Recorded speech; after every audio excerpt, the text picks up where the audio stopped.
Ketika seorang pejabat di Pusat Militer Nasional Indonesia menelpon tadi pagi, ini kesempatan untuk mengajukan sebuah pertanyaan dari bosman kepadanya. Apakah perang di Ukraina dimonitor dari jam ke jam? Di War Room, apakah ada kamera satelit yang bisa kita monitor gerakan militer di perang Ukraina? Jawabannya iya dan ada. Yang bosman pun langsung berkomentar, coba fokuskan kamera ke sisi barat Ukraina di perbatasan Polandia dan coba lihat gerakan tentara yang kira-kira ada sekitar 30 ribuan sedang mau ngedrill latihan perang simulasi di Norwegia. Semuanya tentara yang hadir di Norwegia dan Polandia adalah tentara anggota negara-negara NATO. Satu lagi, coba awasi terus gerakan militer di selatan di 3 kota pelabuhan Ukraina. Di sisi Polandia dan Norwegia sepertinya NATO serius menyiapkan ground trupnya. Dan untuk itu kita lanjut membaca taktik perang Rusia yang bergeser setelah dalam 1 minggu rencana A tidak berjalan dan sekarang menjalankan rencana B, C, dan mungkin sampai Z. Hal ini menjadi lebih menarik walau bengis, namun itulah kenyataan perang. Menurut ahli taktik perang modern, pasukan pendukung logistik Rusia di awal perang tidak fleksibel dan kekurangan perlengkapan yang membuat pasukan tempur jadi kekurangan logistik untuk melakukan pekerjaan mereka. Secara kekuatan dalam negeri Rusia, militer Rusia memiliki kemampuan mobilisasi domestik yang luar biasa. Faktanya, dengan sekitar 30.000 personel mereka bertugas di pasukan distribusi logistik Rusia yang tugasnya meliputi pertahanan, penggunaan, dan pembangunan infrastruktur militer. Mereka bisa memobilisasi semua ini untuk perang Ukraina. Kekuatan Rusia sangat besar jika dibandingkan dengan negara lain, misalnya negara besar Tiongkok saja yang lebih banyak infrastruktur komersial, bisnis, dan kebutuhan masyarakat infrastrukturnya tetap lebih besar Rusia. Namun keuntungan domestik Rusia ini tergantung pada rel. Secara bersamaan mewakili kelemahan ketika konflik terjadi di luar negara Rusia. Saat perang jarak jauh, kemampuan logistik militer Rusia masih dipertanyakan. Dalam invasi Rusia ke Ukraina kali ini, rel kereta api canggih utama sebagai pengangkut logistik yang digunakan berada di Belarus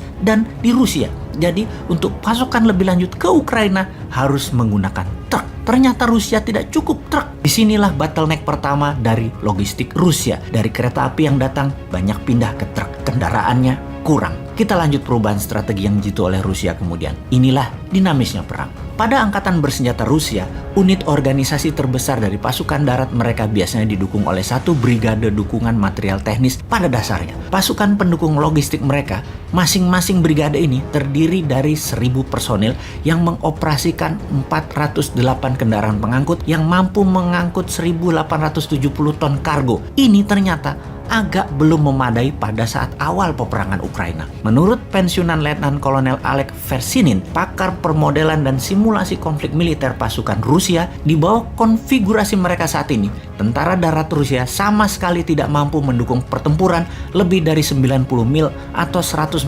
km dari tempat pembuangan pasokan logistik, dalam hal ini rel kereta api. Didasarkan pada kecepatan transportasi rata-rata 45 mil atau 70 km per harinya, inilah yang membuat dalam 1 minggu awal invasi, pasukan Rusia gagal mencapai Kiev karena lambatnya dukungan logistik.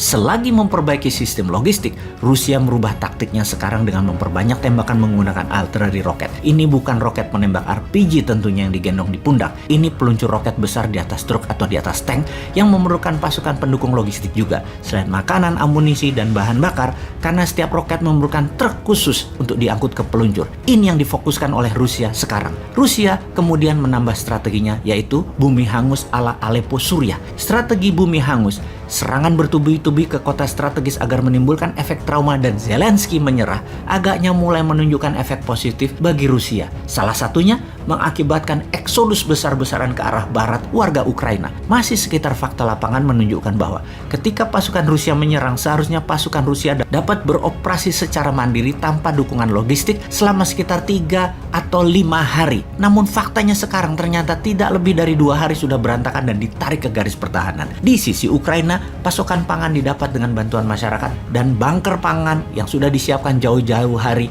di ribuan titik pertahanan di seluruh Ukraina. Karena itu pasukan Rusia Rusia menggunakan pasukan Chechen-Chechnya. Selain mengawasi penduduk, tugas berikutnya adalah mencari tahu di mana letak bunker pangan dan amunisi Ukraina. Rusia juga merubah strategi pasokan darat sekarang. Beroperasinya hanya di mana pasukan tempur meminta pasukan disediakan cepat sesuai kebutuhan dengan hit and run supply logistik menjadi tidak terbaca oleh pasukan Ukraina. Jadi Rusia saat ini pasukan darat yang diutamakan adalah logistik yang harus disediakan dan dilindungi terlebih dahulu, baru serangan militer dilakukan setelahnya.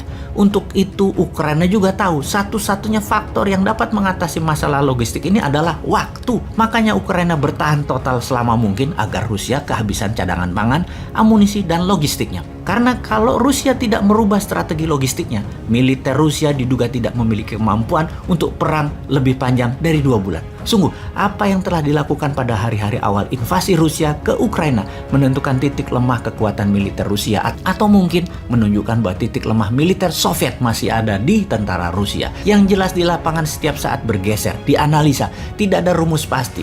Rusia sangat dinamis melakukan perubahan. Dari kacamata pengamat militer pro Barat dan media Barat yang mempromosikan NATO dan Amerika menyatakan kemampuan logistik NATO dan sekutu bisa dibilang merupakan salah satu keunggulan strategis utama dari militer Barat, terutama Amerika, yang jaringan global pangkalan militer serta kemampuan pengangkut laut dan udaranya besar untuk bisa menyiapkan logistik dimanapun di bumi ini. Dan ini kita tunggu buktinya. Kalau NATO benar memiliki kemampuan itu, mengapa sampai saat ini belum berani bergerak juga? Rusia tahu, sangat tahu, NATO tidak mampu. Bukan seperti yang analis katakan tersebut. Apa yang Rusia lakukan sekarang? Strategi Rusia bertambah lagi sekarang adalah dengan menyetop jalur laut di Laut Hitam, memutus kota pelabuhan Mariupol dan sebentar lagi kota pelabuhan Odessa, agar Kiev lapar dan menyerah. Kemudian Rusia memecah pasukan kecil-kecil mencari logistik pasukan Ukraina, yang ternyata strategi ini mulai menunjukkan hasil. Ketika posisi diketahui, roket meluncur ke titik-titik yang menjadi lokasi penyimpanan dan diledakkan. Intinya, pasukan Rusia sudah semakin mendekati Kiev. Sudah 3,4 juta warga Ukraina mengungsi ke luar negeri, yang terbanyak di Polandia yang sudah menampung 2 juta pengungsi lebih. Dalam perjalanan mereka yang bergerak pindah, sudah lebih 8 juta warga yang dalam 3 minggu ke depan bisa 7 juta warga Ukraina ke luar negara mereka bermigrasi.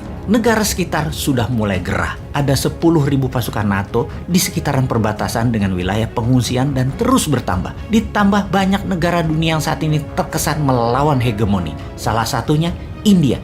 India membeli minyak Rusia sekarang. Kalau Indonesia, bagaimana sih strateginya?